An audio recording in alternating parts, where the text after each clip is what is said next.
So here's my three colors. Well, the white, the black, and then my third color is this folk art color shift paint in Pink Flash. Now, I do have the iridescent white there instead of titanium white because I was out of titanium white and I didn't want to go shopping. When I learned that the challenge for this week was using only three colors, an image immediately flashed into my mind. And this piece is my first attempt at executing it. Now, as it often goes with acrylic pouring, my first attempt did not come out as planned, but I do really like this first one. So I decided I'm going to share both of my attempts at this three color challenge with you guys. And even though this first one did not come out as planned, I really do like it. So this is another transparent base pour, and I decided to paint the background with the folk art pink first. So it is obviously a very bright pink there. And after looking at it sort of a flat pink, I decided that blending the pink with the white and the black does not count as using additional colors. So if that's against the rules, my bad. But I decided it was fine to do that, and that's what I did to create this ombre effect background. I added some white to the pink up at the top, and then I add just tiniest little dot of black there and blend it in, and it actually created this really cool purplish color that I actually really liked. I wasn't quite sure what I was going to get by adding a drop of black to pink, but with the Mars Black of Liquitex, you get kind of a really cool purple. And I really like this. And then I decided to come in and do something I've never done before, which is take the black paint and paint the sides of the canvas just black. Now, I'm not quite sure what prompted me to do this. It was a spur of the moment decision, but I really liked it. I think it looks cool, so you might see me doing this again. There, I finally lifted it up so you can see. It is a level 3 canvas, so those edges are pretty deep, and I liked how it looked with them painted black. So this little canvas is just a little 8x12, and it is ready to go. So the first step, of course, is flooding it with the Floetrol transparent base coat. And that is just Floetrol with a touch of Liquitex pouring medium in it. And all you're going to see me do here is flood the canvas with it like you would any other regular base coat. So my idea was a 3-color dustpan pour, but it's been quite a while since I've worked with a smaller canvas, and my gauge of how much paint I should layer in my pan was it was way off. I've only done these pours on bigger canvases, and while I knew I had to pull it back from that, I overestimated. I was also worried about not having enough for some reason when I, in actuality, just had way too much, at least for my vision of what I wanted to execute here. So while I think this looks really cool being layered in the pan this way, it's far too much for an 8x12 canvas, guys, just so you know. It's not too much paint for the canvas, but it's too much paint for the dustpan pour look that I was going for, as you are about to see when I pour this on the canvas here. So I come in and it's looking good, and that, if it stopped right there, it'd be great. But this is really fluid paint, and the transparent base coat actually feels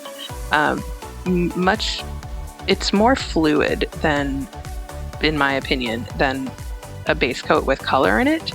And I feel like the paint itself just moved and flowed more, and I didn't want to stretch it out over the entire canvas. There's too much.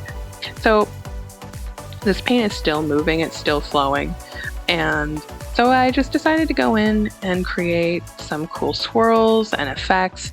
And even though I didn't want to completely stretch it out over the canvas, because then what was the point of doing a translucent base coat, So I decided to work with what I had, go with it, flow with it, if you will, And I come and I add some swirls, and I'm trying to add interest. Now, some of this does get lost because, like I said, this is really fluid and it did keep moving as it dried. Just coming in for a close-up here. Now, I will say this, it looks like I used more than 3 colors, but I did not. It is the pink and the black blending, and then the pink and the white blending, and it really, actually, I love the way the colors turned out. I was surprised. I don't use black that often, and I forgot like how much drama and depth it can give a piece. So I do like it. It just didn't turn out how I wanted it to. So I thought I'd do it again. So I quickly created another ombre background. I didn't film it or show it to you guys. You saw it the first time. You didn't need to see me do it the second time. But I tried to duplicate it as best I could, and actually thought I did a good job of that. And now again, I'm just tilting out the Floetrol. I did consciously use a bit less Floetrol for this second piece because while I didn't have a thick coat of Floetrol, it was so fluid and it just kept moving afterwards that I intentionally tried to just pull everything back for this second piece. It still was really fluid and it still moved, or it still flowed out a bit more than if it were honestly a base coat with color in it, or no base coat at all, obviously. But it wasn't quite as intense as the first attempt. We always learn from our mistakes, you know? So now I'm coming in with this second dustpan layer.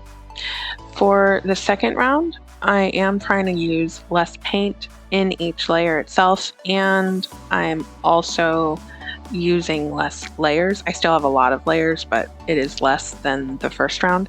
And I really do love the multi-layered effect, but I was trying to find that sweet spot.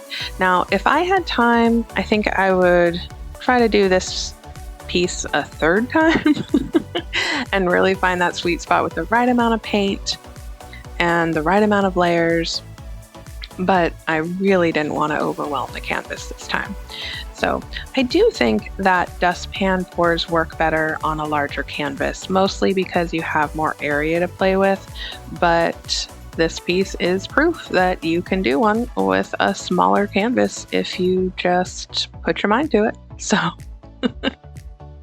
anything's possible, guys. Now I'm about to come in, moment of truth here. So I do have that paint layered up in that top corner to try to get kind of a thinner pour onto the canvas, and that did work out. And yeah, there it is. That was really close to my imagination in the first place. Now I dripped right there, and instead of like fussing or worrying about it, I decided, you know what, that was intentional. We're just gonna make a little swoopity swoop there. I don't even know what that is. Now I just, like I said, I didn't want to, like, I thought about going and trying to cover it up, and then I was like, no, just make it part of the piece, like it was intentional. Now this piece it does move more, it does flow out and stretch out more as it dries, but it not so much. It is able to keep its shape, and there's just not enough, you know, there's so much less paint that I poured onto the canvas. It doesn't just like stretch out and completely overwhelm the canvas. Now I am about to come in for a close-up here of this little piece, and I'm excited to show it to you. So here is a close-up of this second piece still wet, and it does shift a bit as it dries, but it stays pretty close to this, close enough for me to stay happy with it. And this is so much closer to my original vision. Again, it really looks like I used more than 3 colors because of the blending, but you saw me layer the paint. I only used 3 colors. And I I really think this is fun. I don't do dustpan pours that often, but whenever I do one, I think I need to do more of these because it's just awesome. And I mean the technique, not necessarily my painting. So now this is both of the pieces side by side, and it's about halfway dry here. As you can tell, they've both spread out a bit, but I'm not mad at either one. The colors are awesome. They're so vibrant, and you are about to see the dried results here with me. Are you ready? Let's go. And here it is, all 95% dry, if I'm going to be perfectly honest. It's been a very cold and wet week here in California, so these are taking a little bit longer to dry than normal, honestly. Than normal. They usually would be dry by now. But it is what it is, and we're going to roll with it. So I'm going to show you a close-up here of this first piece, which when I first poured it, I felt it was a fail, but now that it is, you know, mostly dry, I no longer feel that way. I actually really love this piece, and I kind of want to try to create something similar to it with a little bit more intentionality.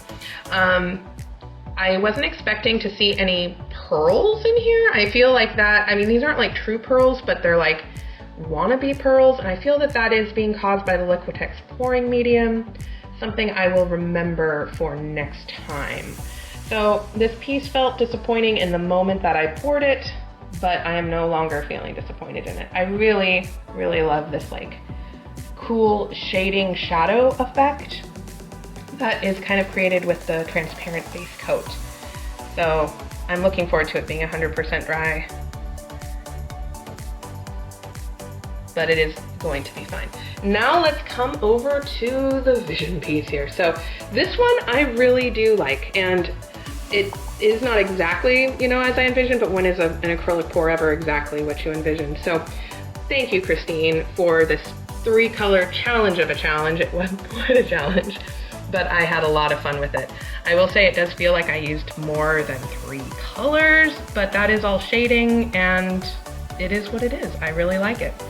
So thank you guys for watching. Be sure to follow the train and catch Garrick's video, who is up next.